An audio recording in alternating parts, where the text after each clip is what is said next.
The Lord be with you. And also with you. Gracious and loving God, we give you thanks for this day. We give you thanks for your presence among us. We ask that you continue to be with us, constantly nudging us and urging us to have concern about those who are hungry. We thank you for our guests who will help us navigate the food insecurity needs. We ask that you bless us this evening as we enter into holy conversation. In Jesus' name we pray. Amen. Thanks so much, Bonnie. So we have 4 speakers lined up for tonight, like Aaron had spoke about, and I'm very so excited that you're all here tonight. So our first guest is Jason from Food Share. He's the CEO, and he's going to be speaking to us a little bit about the needs of what's been going on specifically in the North Central region and what he's been seeing, and we'll go from there. So Jason, if you'd like to get started, we'd be happy to listen. Thank you so much. Yeah, absolutely, Dylan. Happy to be here with all of you tonight, and thanks for having me. It's always difficult knowing I'm going to be followed by Dan Giacomi, who we have the same haircut, and we do use the. It's very convenient this time of year, especially. So it's good quality stuff. But no, happy to again have a conversation with you guys, tell you a little bit about what we've been doing, and a little bit about and give you some opportunity to ask some questions as well if you'd like. Food Share is the Feeding America food bank that serves Hartford and Talon County. We are in normal times, there's about 118,000 people who are food insecure in Hartford and Talon County. These are not normal times. We are nowhere close to being normal times. Over the last several months, the amount of need has almost doubled here in this particular area, and it's incredible because you think about the tremendous amount of wealth that we have here in Connecticut. The general premise of what we do here at Food Share is that we live in the richest state in the union in the year 2020. It's unacceptable that anybody goes hungry or anybody struggles with food insecurity. Yet it happens. It happens every single day. And people often come up to me and say, "Oh, that's nice, Hartford and Talon County. You deal with Hartford, you deal with New Britain. It's nice that you distribute food there." Yeah, Hartford and New Britain are our 2 largest municipalities in the area, but we distribute food in every one of the municipalities. We have mobile food trucks that go to Avon, Simsbury, Farmington, West Hartford, small towns like Union, Willington. There's places that have the reputation of having an abundance of affluence, and again, in general, Connecticut is an affluent, if not the most affluent state in the union. But every municipality in our service area, and by extension, every municipality across Connecticut, suffers from food insecurity because there is poverty. You never know who it's going to affect. It could affect your neighbor. It could affect a friend.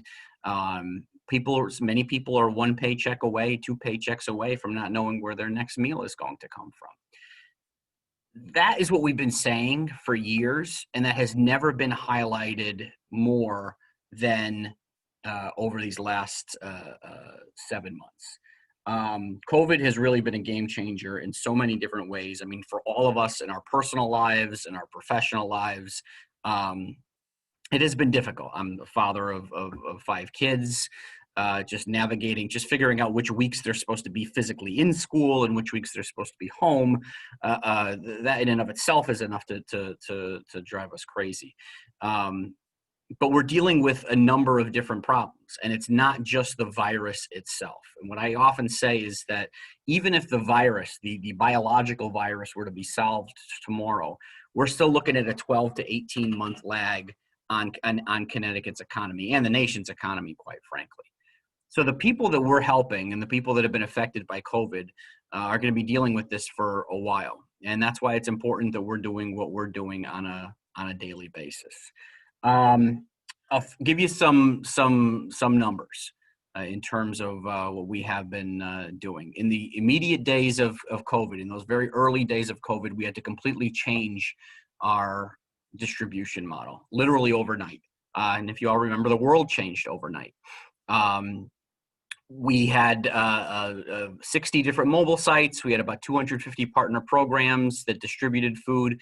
They still were distributing food. We had to change our mobile model so that individuals couldn't select their own food because you couldn't have those many touches on the food.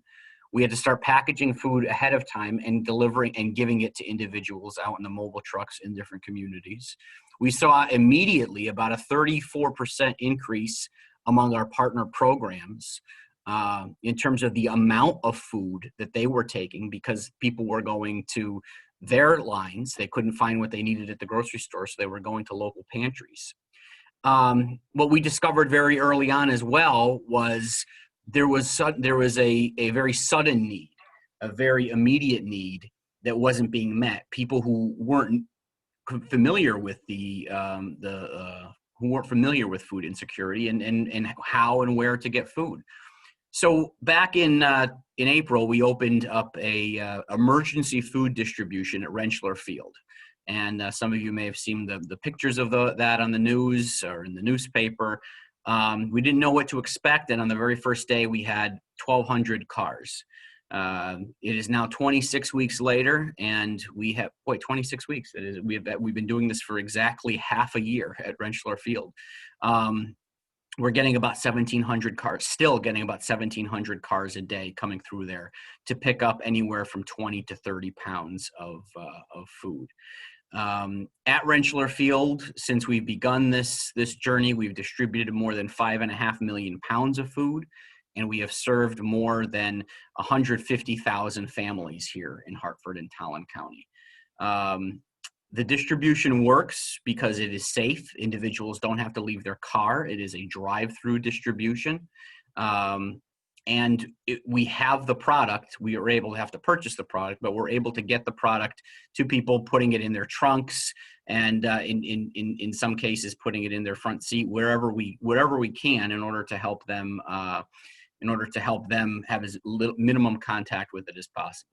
We've got about 30 volunteers a day there at Rentschler Field. That's in addition to 4 staff members. COVID has affected us in a couple of different ways, beyond just having to change our distribution model. We've had 2 major changes. One is that we are not getting anywhere near the food donations that we typically do. In typical times, FoodShare gets about 75% of its food donated from the food industry and the grocery industry. That plummeted down to 0 in the early days of COVID. It's starting to come back a little bit, but it's still only at about 20%, which means we are purchasing food. We actually have to go out into the market like every other food bank in America and purchase food. That's very costly. You all know from going to the grocery store that there's no deals, there's no sales anymore. Food is expensive. So we're out there doing that. The other piece that had happened is that we typically have 6,500 volunteers a year here at FoodShare. It's the equivalent of 28 full-time staff members. In the immediate days of COVID, that number dropped precipitously down to 0 because you had a lot of companies that had shut down that used to send people here. You had a lot of people not knowing what was going on. And, we were practicing social distancing. We usually can have 60 volunteers a day. Here in our warehouse, we went down to 0. Even now, 7 months later, we're only able to have 12 volunteers a day here in our warehouse because of social distancing guidelines. And many of the corporations like Bank of America and Cigna and the Hartford, Aetna, that send volunteers to us, their employees are all working from home. So we've lost a big chunk of our workforce. So we've had to hire 16 temporary part-time employees during this time. And that has been expensive. People ask all the time, how are we surviving financially? The answer is that the community is very generous. Whether it's corporations or philanthropic organizations or individuals, we have never raised as much money as we have over the last 6 months. However, there's always a second piece to that. We have also never spent as much money as we have over the last 6 months. These are truly emergent times, and we're doing our best to kind of, just keep things going. Our goal is to get Rentschler Field, is to eventually close down the Rentschler Field operation, but we're down to 3 days a week. We're hoping that by the end of the year, we can get that down to 0 days a week, but the need is still there. So we're not in a position to be able to shut it completely yet, as long as the need is there. I'll leave you with two stats that just kind of illustrate just what we've seen. One is on the SNAP side, and SNAP is a program that I imagine Dan will talk about in a few minutes. But the SNAP is what when I was a kid we used to call food stamps.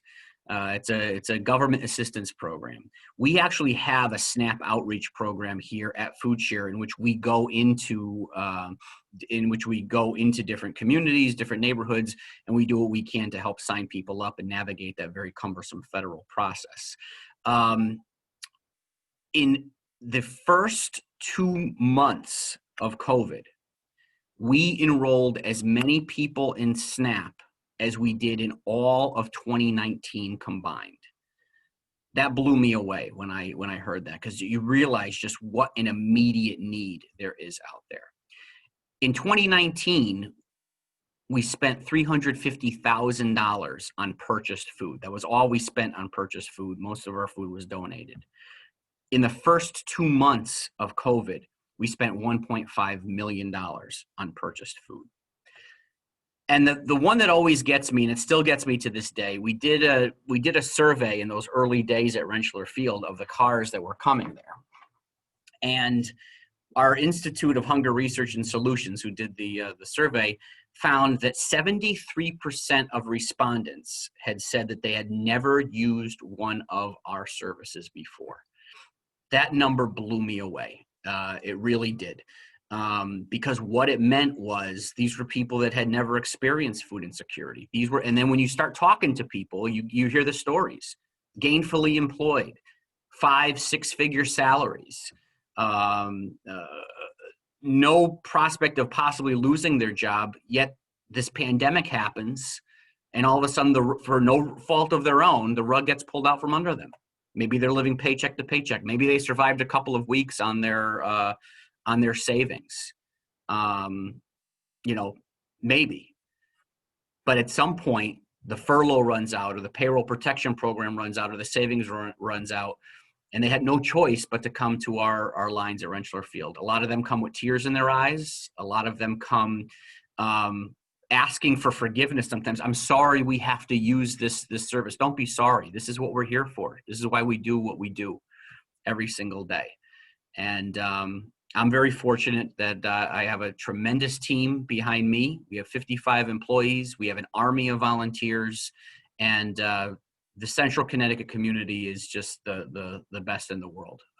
They're so supportive of what we do and supportive of their neighbors. And to me, that's really the most important thing during these very, very difficult times and difficult days. So that's a little bit about. I mean, that's a very quick capsule in terms of what we're doing, and happy to stick around as long as I can and entertain some questions if you guys have some.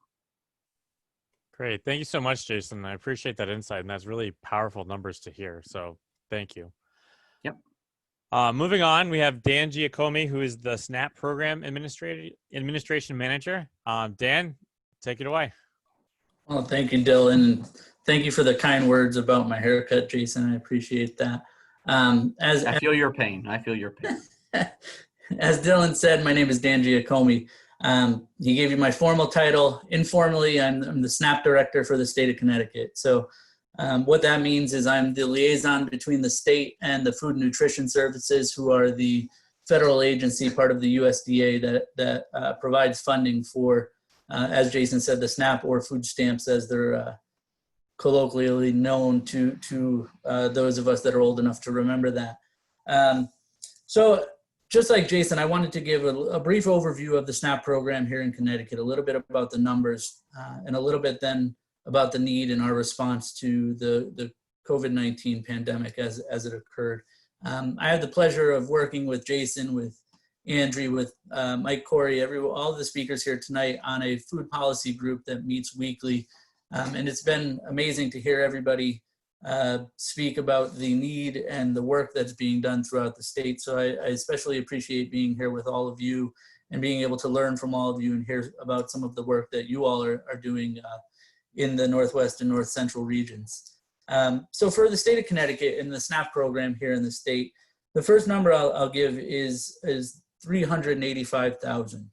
That 385,000 are the number of recipients that we have in the state of Connecticut that are receiving SNAP benefits each month. If you look at that comparison to our estimated population, which is around 3.3 million people in the state, you're looking at about 1 in 10 individuals in the state are receiving SNAP benefits at one point or another. And that's the monthly number we use. If we were able to look at it throughout the year, we're looking at even higher numbers for individuals that received it for at least 1 month. When we look at it throughout the year, it becomes around 500,000 people that received at least 1 month of SNAP benefits at least one time throughout the year here in the state of Connecticut. That goes down to, when you look at it on the household level, around 212 to 215,000 households in the state that are actually receiving SNAP benefits each month. When we look at some of the demographic information for the SNAP program itself as well, we see that out of those numbers that I just gave you, over half, so around 57% to 60% of SNAP participants are in families with children. So I know a typical argument against the SNAP program is that they're just individuals not wanting to work, that are by themselves, that could be doing something else, that are just using the system, et cetera. But when we actually start to look at the numbers and the demographics, and we see that 50% of these households are households with children, we see that some of those arguments don't always start to pan out. Almost as much, just under half, so 45% are in families with members who are either elderly or have disabilities. Again, doesn't go against the normal narrative, but it's the reality that we're seeing. And then when we look at the numbers of individuals that are working, we're looking at around 40% of individuals that receive SNAP benefits are in working families.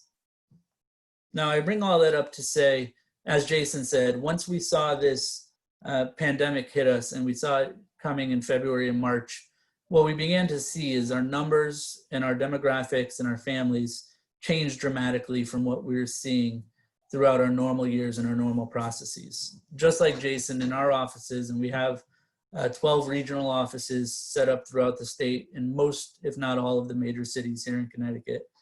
We were seeing individuals, again, that had never applied before, that had never been on assistance before, that had been working, that had a good paycheck, that thought they would never need assistance, that were now coming into us and asking us for help. Thankfully, a majority of these individuals we were able to help in some way, shape, or form. And those that we were not, I'm thankful to have the partnership with Food Share and with Jason to be able to direct them to other avenues in which that they could receive assistance. In response to the COVID-19 pandemic, what the state did and what we tried to do to respond were we enacted a number of flexibilities for our participants. I won't go into too much about those flexibilities. They're largely administrative, but it allowed us to, as I said, reach a number of these individuals. The two biggest responses that we were able to enact, and one of which is still going on, the other we hope to revitalize here in the next few months, are what we call, first, our pandemic EBT program, and then second, and more largely, our emergency allotment program. The first, as I said, the PBT program, this was a program that we enacted in order to meet the need of school children that were receiving free or reduced price meals in school, but were no longer able to do so because, as I'm sure you're all aware, schools had closed the beginning to middle of March. I believe it was March 17th was the date that they closed. So when you look at these individuals, and there's around 300,000 students that are receiving meals in their school at any day, no longer having those meals could be detrimental to not only their nutrition needs, but also their health needs, their academic needs, and their family life altogether. As I said, most of the individuals that we had came from households where 37% were working, where over 50% are with children. And what we realize and what we know and what I hope to convey today is that the SNAP program, while it is a huge help, cannot be the only help and is not designed to be the only help in food needs that individuals have. That's part of the reason that they changed the name from food stamps to the Supplemental Nutrition Assistance Program. They wanted it to be a supplement to other income or other nutrition or other programs that these individuals face. When you look at it, it really is, I think, the average monthly benefit that we were looking in 2018, 2019 was around $143 per household. If you go down to the meal level, it's like $1.45 per meal that these individuals are getting in benefits. And I know, anecdotally speaking, I know at least I've seen in the news, and I believe, and I hope that many of you have as well, there's a number of politicians or other individuals that take, quote unquote, the food stamp challenge, where they try and go a week or a couple of weeks on the average price of meals. And I know our own Senator Chris Murphy has just done it recently himself. And when he and I were speaking about it, it was, you learn what you can buy, what you can't buy, how to stretch a meal, how to live off a meal of just rice, and just the struggles that these individuals go through. And for many of these people, the fact that they were able to send their children to school knowing that they were able to get a breakfast and or a lunch there was the lifeline that they had, and was the ability to stretch the dollar that they were getting. And so when that program was done away because the schools were closed, the ability of the state to be able to step in and take over that position and help out in that position, I thought did a lot of good. And as I said, that is the program that we ran for the spring, from March till June. We're hoping that the federal legislation that goes through, the continuing resolution as it's called, that's being voted on in the Senate, goes through quickly so that we can reenact that program. And the reason I say that is because that program was able to reach 287,000 children in the state of Connecticut and provide them with a benefit amount just over $360 per child. Again, when you're a family and you're trying to decide whether you're going to pay your rent or you're going to have a meal, and many of the parents that we spoke to have told us how there's been times where they've skipped meals for themselves so that they could give the meal to their children. Being able to provide them with that benefit meant that they were able to eat as well, or that they perhaps did not need to make that decision. In dollars and cents kind of speaking, that program brought in direct federal aid for the state of Connecticut over $119 million. And the reason I bring that up, and just kind of to put it into context, all of the reports that have been done say that in a sluggish economy, $5 worth of SNAP benefits generate up to as much as $9 worth of economic activity in the state. So if you combine that and then the other program we're talking to as well, and you kind of do the math, you'll see that through the two programs that I'm going to mention today, we were able to generate just over $400 million worth of economic activity in the state in a time where, as Jason said, and as I'm sure Mike and Angie will speak on a little bit as well, the need was even greater. The average benefit that we found per household for that PEBT was around $500 per household that we were able to give out to. The second program that I just wanted to speak briefly on is, as I said, this is the one we are still doing currently, and we hope to continue doing in the months to come, and that's what's called our emergency allotment program. And what that does is that program is specifically for SNAP participants. What that does is for our SNAP participants that are not receiving the maximum benefit amount for their household size, we're able to provide a supplement to that household that would then bring up their benefit amount to the maximum. So the example that I always give is that if a individual household of two, the maximum benefit that they could receive is $355 per month. If that household was receiving $155 per month for whatever reason, the supplement would then provide them $200 a month in order to bring them up to the maximum. Again, this program itself has gone to about half of our SNAP households each month has been able to utilize this program, and it itself has generated around $119.2 million worth of SNAP benefits. Again, like I said, if you were to combine that with the PBT of the 105.7 million, you're looking at around $400 million worth of economic activity. But as Jason said, the need is still there. The applications that we're seeing coming in each week to our agency are about 30%, if not higher, than what we normally see. We normally see around 1,000 to 1,500 SNAP applications each week come into the Department of Social Services. We're now seeing around 2,800 to 3,000 applications each week. So the need is great. As I said, I'm blessed and I'm proud and I'm happy to work with Jason and Food Share, as well as our other food bank, Connecticut Food Bank here in the state, and being able to provide them with assistance. I will put a plug in for Jason. I think the easiest way, at least that I know of, to help with them is to go to Amazon Smile, if you know what that is, smile.amazon.com. It allows you to put Food Share as your desired organization, and every purchase they get a small percentage of each of the purchase you make. I know it's something that I do because Jason forced me to do it, but no, I'm kidding there. It's something that I do because I believe in the work that we do here, and I believe in the work that Jason does. I believe in the work that you all do, and as Jason said, I'd love to stick around and answer any questions that you may have, and I appreciate just this limited amount of time to give you a little bit of an insight into the program as a whole and some of the responses that we had. Great. Thank you so much, Dan, for your time and for your input. That was really great to hear, just all those numbers and all the impact that it has. Moving on next, I'm going to turn it to Angie Pearson. She's a local social worker from the division of Money Follows the Person. Thank you, Angie. Yeah, thank you. Thank you, Dylan. Good evening. My name is Angelique Pearson. I'm a social worker with the State Department of Social Services. I'm in the Money Follows the Person unit, which is a federal demonstration project in which we help consumers who are living in long-term care facilities transition back to the community with services in place. And so I am by no means a food security expert, but due to COVID, things changed and we've taken on different roles. And so I'd like to congratulate Jason and Dan.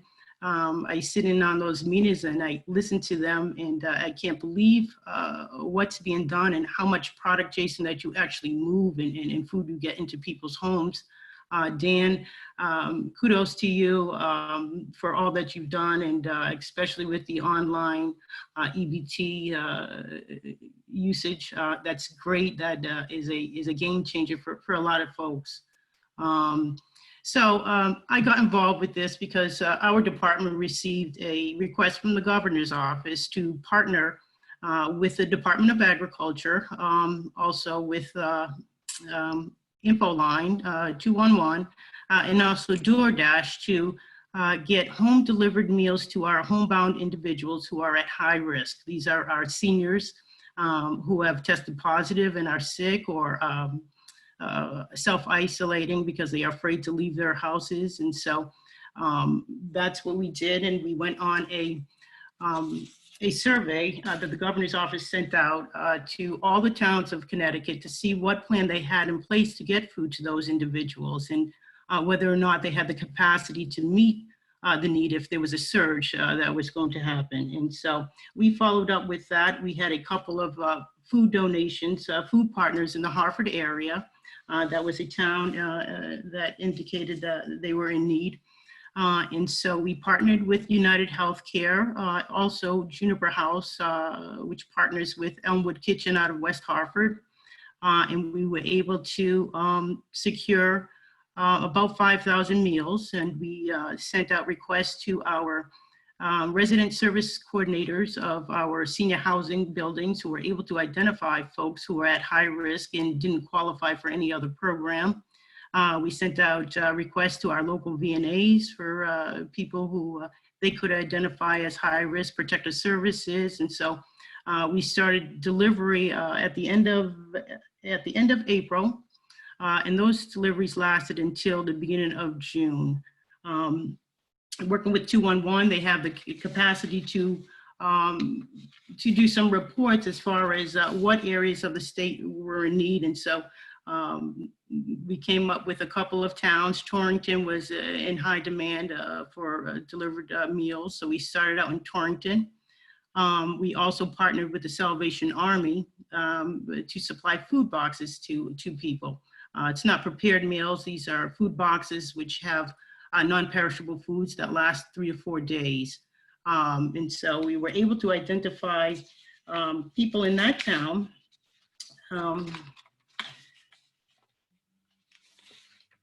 Also, we moved on to Bridgeport, which was an area that was indicated to be in high need. Also Waterbury, we are currently in those 3 towns, and we recently moved into Danbury because of the spike in the COVID cases there. So that continues. Right now we have about a little over 200 boxes that are delivered weekly in those towns, and that will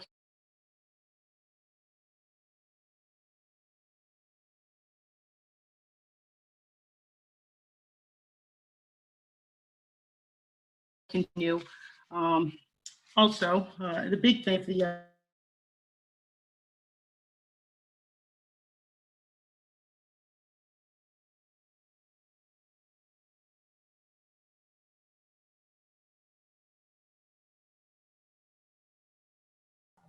I think we might have lost Angie.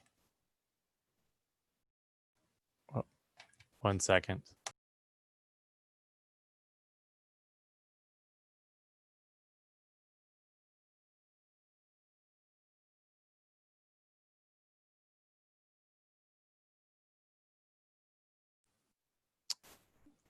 Is that Angie's, or is everyone else can hear me? Okay, that's everyone can hear me, but not Angie. Okay, perfect. All right. I appreciate Angie's time. Hopefully she'll hop back in and maybe can finish off at the end. But I'm actually going to move over to Mike Corey. Mike Corey is up next. Mike is the president of CT VOAD, and he's the director of Meals on Wheels of Western Connecticut, based out in Waterbury. So I will pass it over to Mike. Mike, thanks so much. Okay, thanks, Dylan, and good evening, everybody. So CT VOAD is probably an organization you haven't heard of before. It doesn't quite have the name recognition that Food Share and Red Cross and Salvation Army and some of the others may have. But Connecticut VOAD, Voluntary Organizations Active in Disasters, is the network of the 501c3, the nonprofit organizations that are volunteer-based that typically respond during disaster. So nationally, it's organized as National VOAD. There's about 75 organizations that are members, and then there's the state and territorial VOAD. So that's the level we're at, is the state VOAD for Connecticut.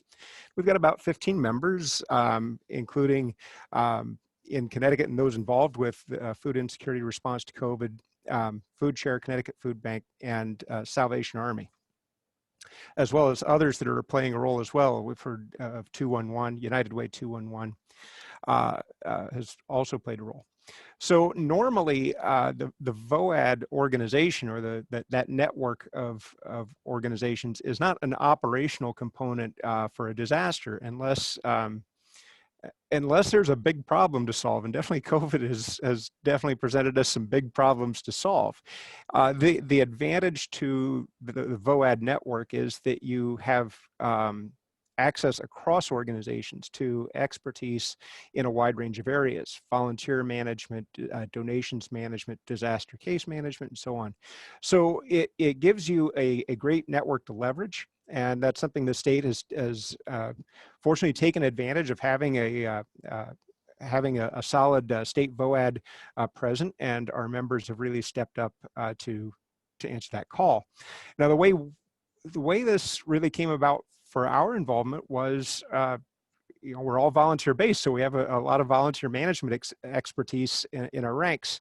And when the response to COVID began 7 months ago, one of the needs that was immediately noticed is a lack of volunteers. Many of the volunteers just were not available. Many were in high-risk groups and couldn't volunteer their time as they normally would. and new volunteers needed to be found, or virtual volunteerism needed to be developed, and new guidelines for volunteer safety and volunteer management had to be developed. So early on, we were tasked with identifying additional volunteers to support 3 key areas: home delivered meals, food pantries, and homeless shelters. And working with a program called VisionLink, an organization called VisionLink, we created the Connecticut VOAD DART system. DART's an acronym for Disaster Assistance Response Technology. It really has no bearing on what it does. It's just the name they gave it. But this is the volunteer management platform for these, initially, these 3 key areas. So you could go to, and I will share the link with this in the chat once I'm done. You can go to the DART platform, pardon me, and sign up as a volunteer, express interest in what you would like to do in those areas, and there's been some other areas added as well. It will create a profile for you, walk you through a background check process. And then what happens from there is we have a team of volunteers from another organization called Team Rubicon, which is another VOAD partner who is primarily former military members who donate their time and the expertise they gained in the military back to doing disaster assistance. So we have a team that their donation back to this cause is to do virtual volunteerism and be the data managers for all this volunteer information. So since we launched DART back in, I think it was early to mid-April, we have 4,700 people that have signed up to be volunteers. And 70 different organizations that we are providing volunteer assistance to. So an agency or an organization can sign up and say, we need volunteers. So they sign up on one side, volunteers sign up on the other side, and our team matches the volunteers to the needs of the organizations that are coming in. Since we've launched this, there have been new volunteer needs that have emerged, and some of them are ones that are very different from the normal, what all our organizations would be normally disaster response focused. These are somewhat new needs, which of course COVID is presenting all sorts of new needs on almost a daily basis to us. So some of the requests we got was Department of Labor needed volunteers to help process unemployment claims. The Secretary of State's office needed volunteers to help fill the volunteer needs at the election sites for the primary and the general election. And so far we've turned 200, given them 270 volunteers to plug into election sites around the state. But the need, that fundamental need of home delivered meals and food pantries just keeps going, and those are still 2 key areas we're placing volunteers in. I am somewhat happy to say that the number of actual volunteer opportunities has not kept up with the number of people that have said I want to help, which is a good problem to have. But we still solicit volunteers. We still match folks up with the right organizations. And of course, it's the one thing about volunteering in this environment is many of the folks that we've seen come in and volunteer to help out have had more time. They're not at work or not at school. They've got the ability to volunteer, but that doesn't always last. School's back in session. Some folks are going back to work. So those volunteer needs keep changing. And so it's really good to have that kind of deep pool of folks to draw from. While normally our program, as I said, wouldn't be operational. If it would, it's usually during what you think of as a disaster, hurricanes, tornadoes, floods, that sort of thing, which we have had a hurricane and a tornado since the beginning of COVID. So they have responded there as well. But the 2 things that I've been involved with the VOAD movement for about 10 years, and the 2 things that struck me as the 2 largest groups you see in the VOAD movement, nationally and at the state level, are faith-based and food. It says a lot about the focus of the organizations.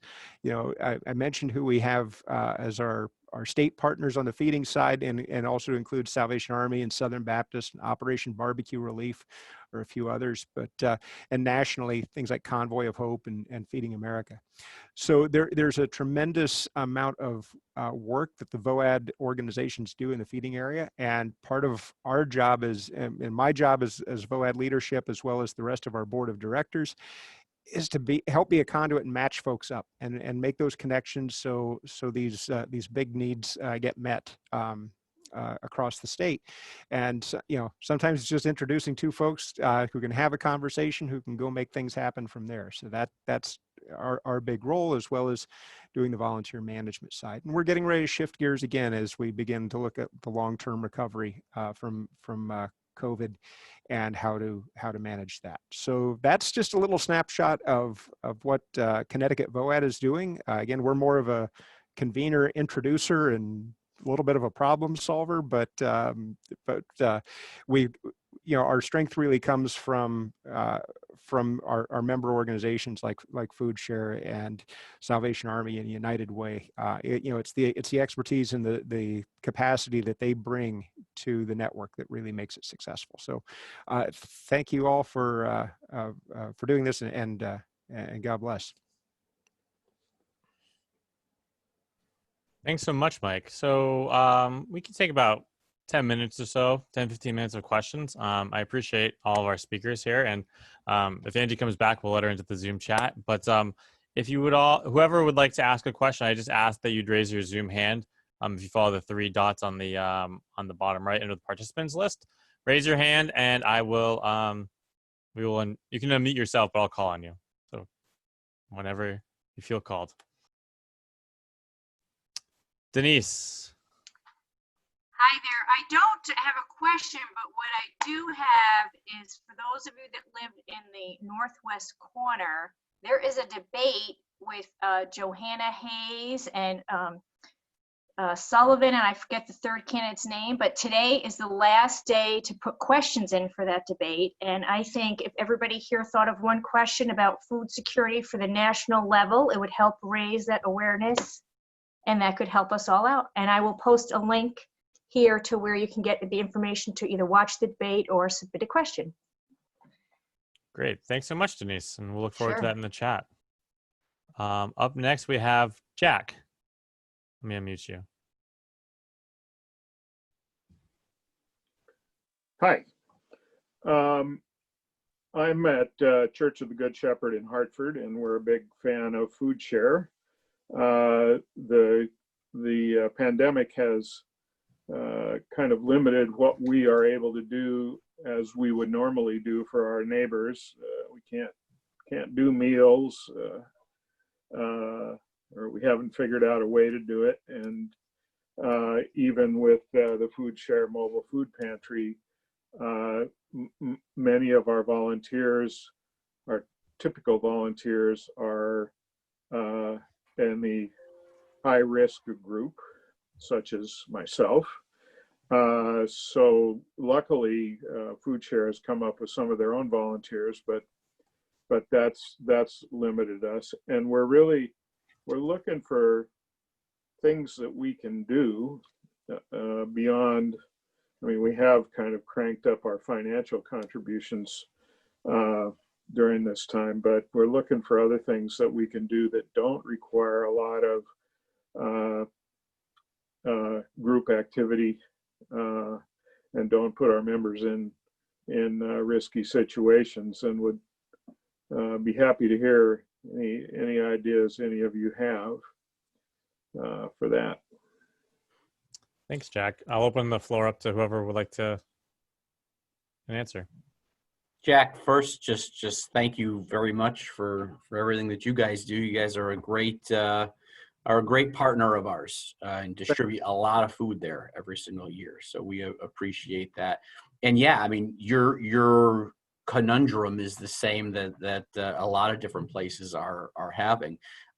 We've been able to provide some volunteers on those mobile sites, but we've also, some of those individuals are paid staff members too, that we've had to pay on those sites. So they usually wear the vests and everything so that they identify themselves. I can tell you here at Food Share, that's been a very difficult question for us. How do we engage people without major group activities? The Rentschler Field volunteer opportunity is probably the best one that we have because it's outdoors, it is socially distant, it does not rely on people having to be in a very close proximity to each other. But we also have plenty of other volunteer opportunities. We have volunteers who their only job is to, they just like to make calls, thank you calls to donors, things like that. So there's always, if somebody wants to volunteer, we can always find something for them to something for them to do. And I'm sure Mike would say that there's many other organizations that could do the same thing. Yeah, I would agree, Jason.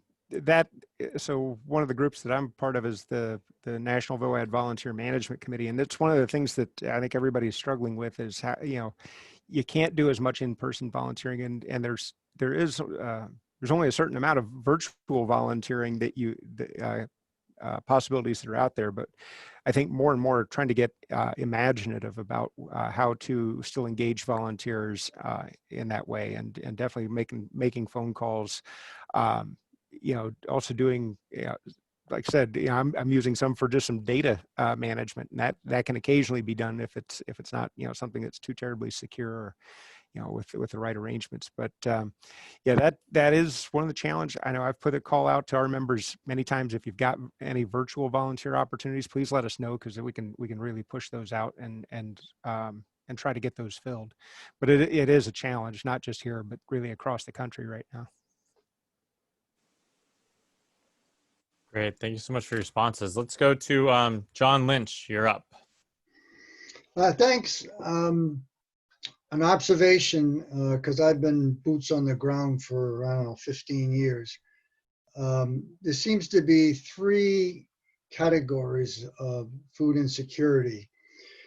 One is the food insecure, that basically you are delivering packages to people like Food Share, Rensselaer, who take it home. Then there are the food pantries that are taking non-perishables for distribution. And the last, and I think, in my view, forgotten, are shelters that need a daily supply of food because they have limited storage and refrigeration. And of course, COVID messed that up pretty badly.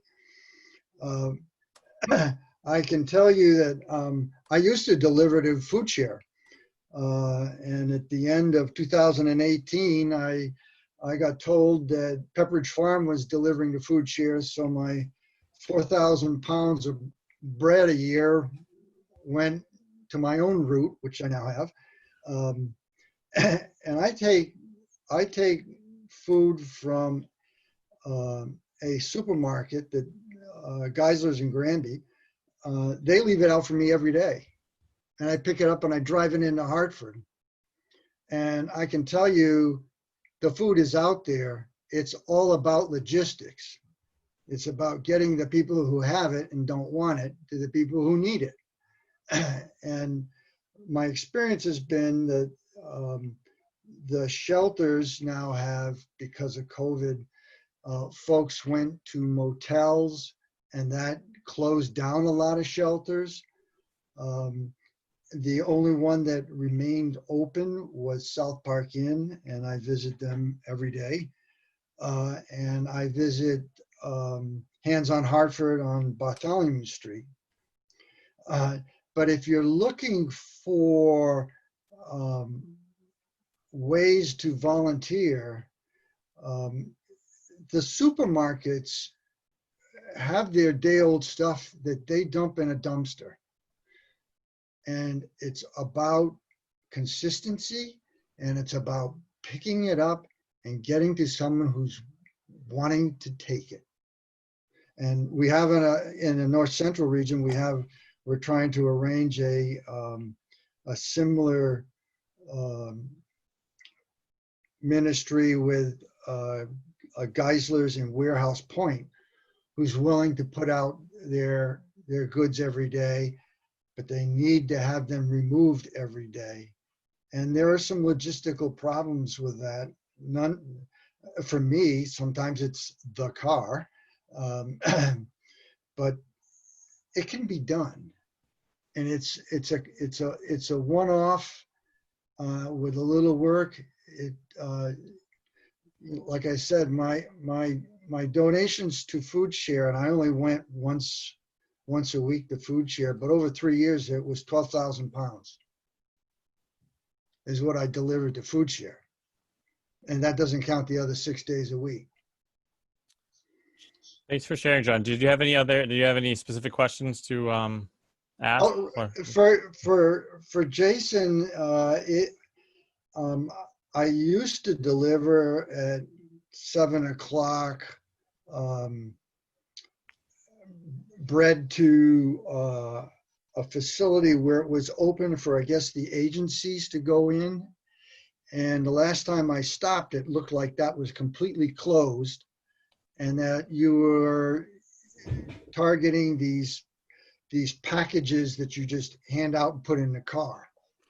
Yeah, our agency shopping area has been closed literally since March 15th, the day Right. that everything closed because of COVID. And that is a big, what you're talking about, John, that is a major change in terms of just how food banks across the country are changing their distribution.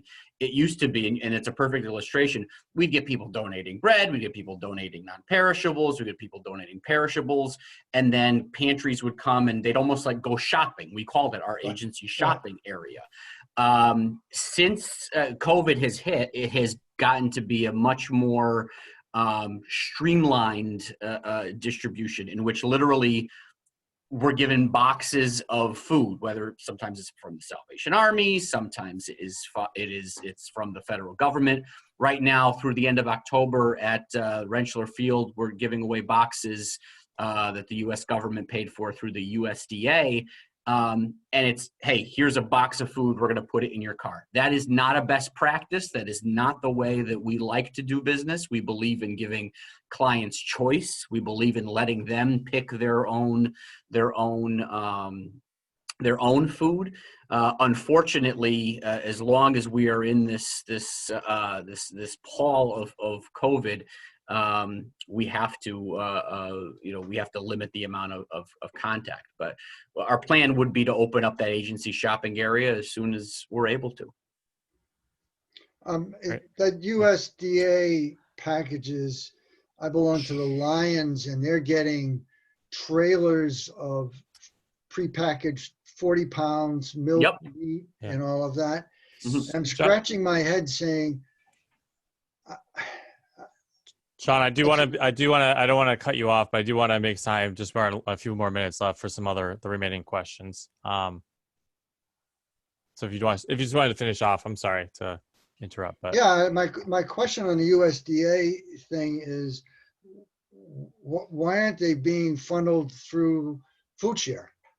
Because the Lions aren't a very good compared to food share, where you've been doing it all summer. They would be rookies.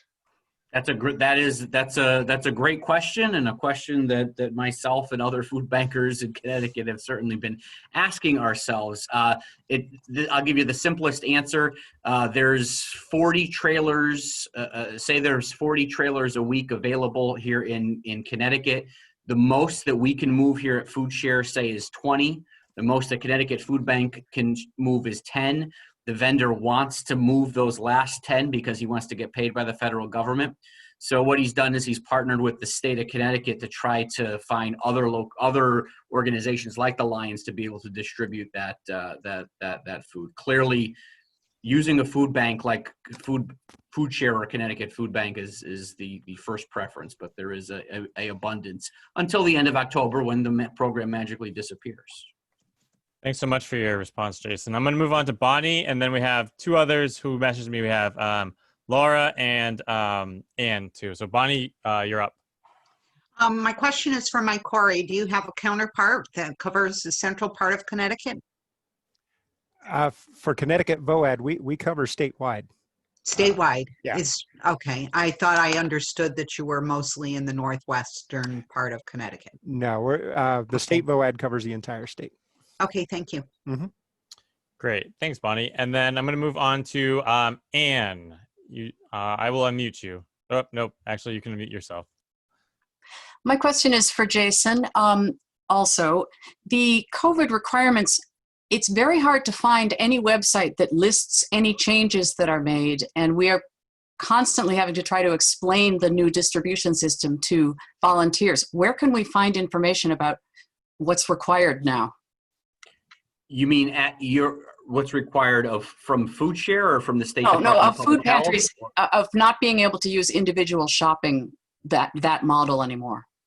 Oh, if you are one of Food Share's pantries, there's a number of different communications that have gone out over the last year. It also lives on our website. But if you were to email me, I could just hook you up with Miranda, who can give you all of those that information. Okay, thank you. Yep. Great. Thanks so much. And I see Laura Daly was waving her hand. I hope so. You can unmute yourself. Thanks, Laura.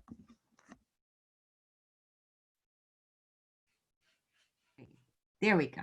Can you hear me? Okay. So when Jason was saying, and it is true that people don't really have a choice in terms of the food that's put into their cars, I mean, logistically, it might be a nightmare, but is there any kind of checklist you could put through the car window for like key items that they need, and then you can build up their box from that? Yeah, there's not a tremendous amount of variety. I mean, on a typical day at Rentschler Field, you're getting a USDA box, which usually contains mixed items, maybe some dairy, maybe some produce, some other things. You're getting probably a bag of produce. You're probably getting a gallon or half a gallon of milk, and you're probably getting bread from Pepperidge Farms. So it's not like there's that many things. If somebody were to say to us, no, I don't want that bread, we just wouldn't put the bread in there. But there's really only four or five things that we're putting in there. If you open up the USDA box and don't like something in there, when you get home, I mean, you know, obviously we encourage you to give it to a friend or a neighbor or somebody who might be able to, who might be interested in that. So. Okay. Great.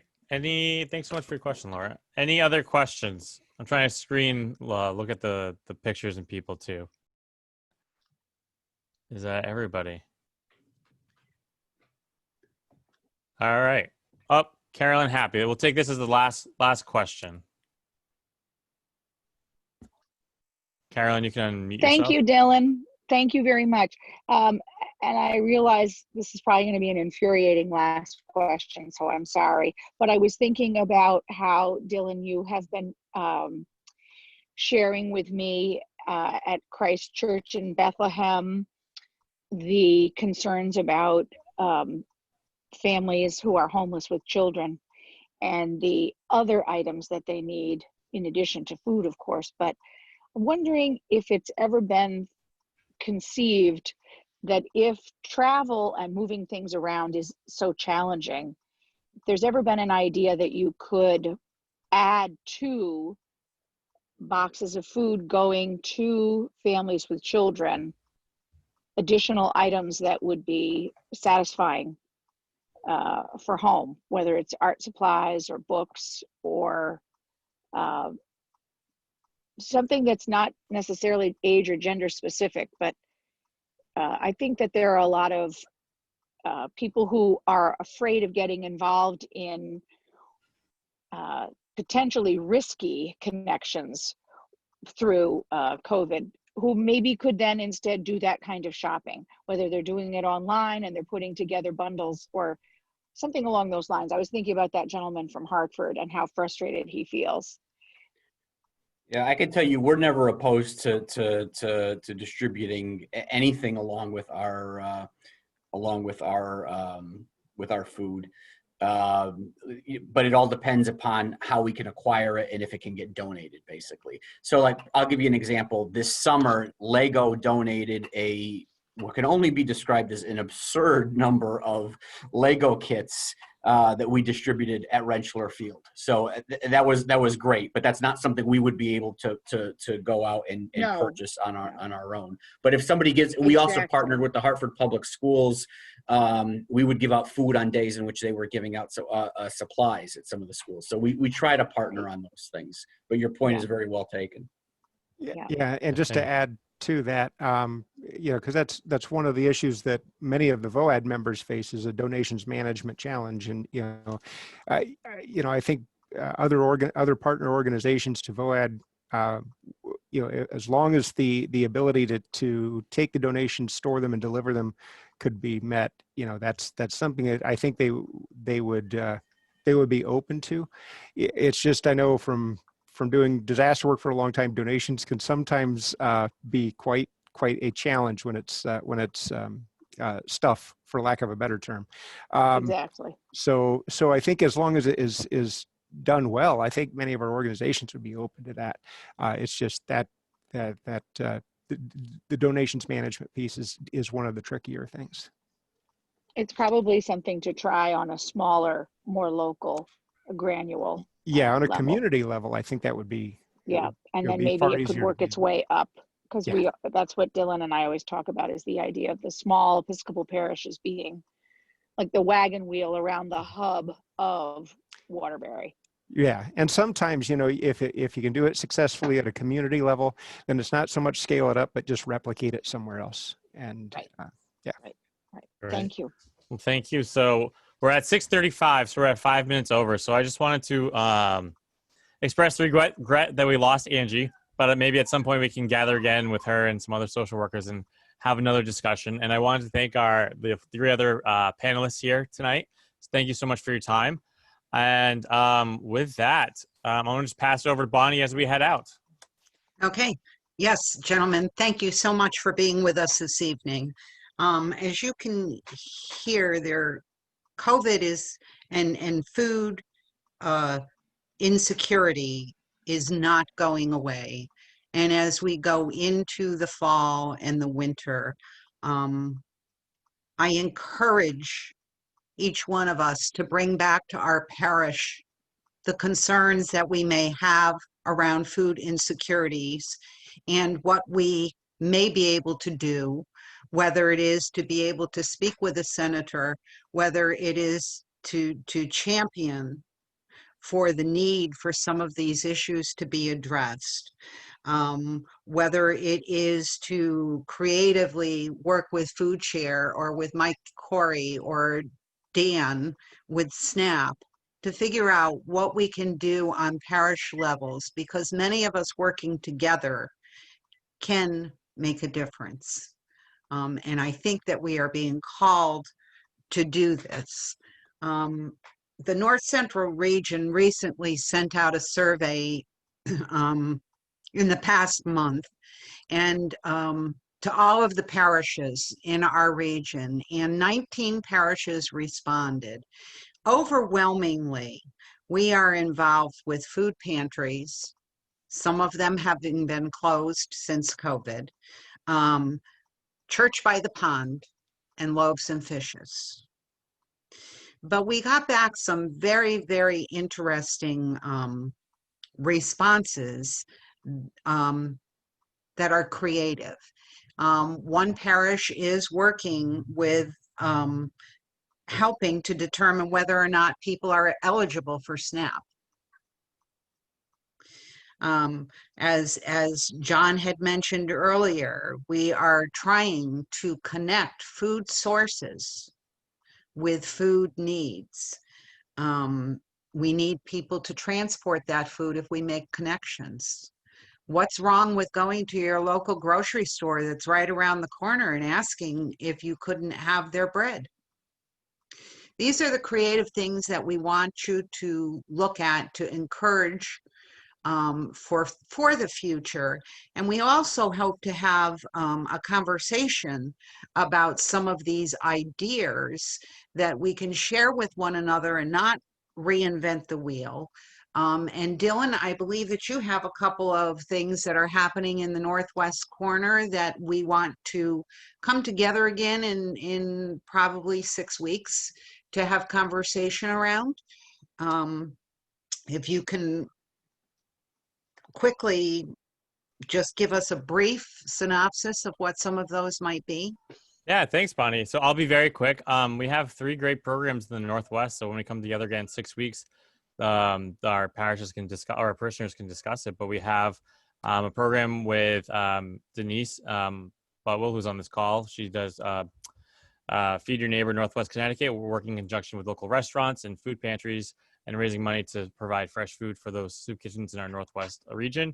We have Camp Washington, working with some of our churches in the Woodbury and Southbury area to provide homemade meals from camp to 44 Waterbury residents.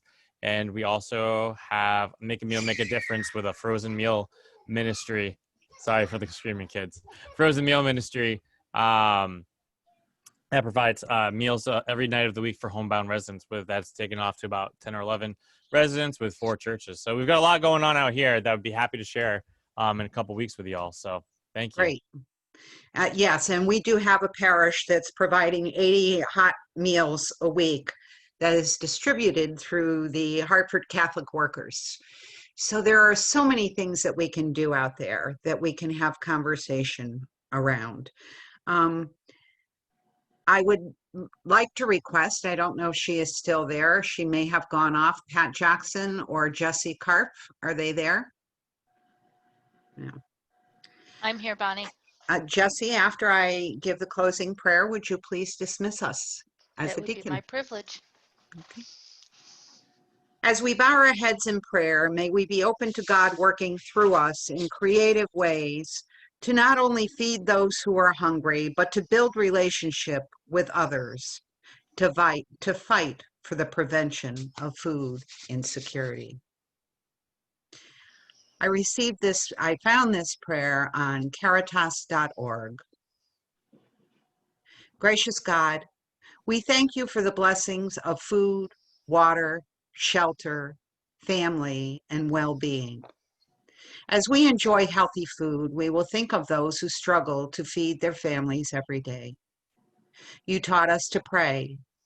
As we say, give us today our daily bread, we make that prayer also for the millions who go hungry. You fed the hungry. Inspire in us the commitment to follow your example, showing compassion in action and sharing what we have with those who have less.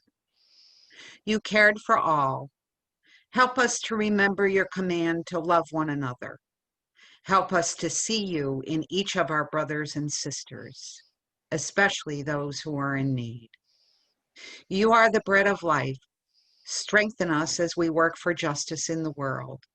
Help us to stand in solidarity with the poorest of the poor. You came so that we could have life and have it to the full. Our prayer is that this might be true for all. We pray that communities and governments recognize our shared responsibility to be more just in sharing the world's resources. Help us to care more deeply, live more simply, and share more fully. Amen. Let us go in peace to love and serve the Lord. Thanks be to Thanks God. be to God.